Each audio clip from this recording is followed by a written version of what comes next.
Did you know that if a horse does not want to hold still while you're trying to put the horseshoes on his hoofs, all you have to do is put duct tape on his nose and he'll hold still for you. Check it out.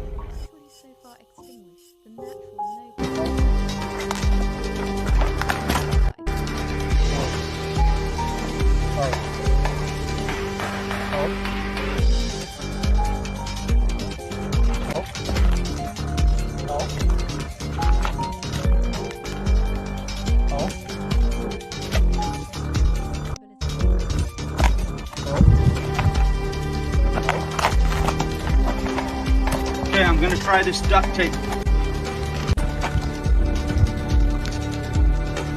I've seen videos and been told that this works, so we're going to try it.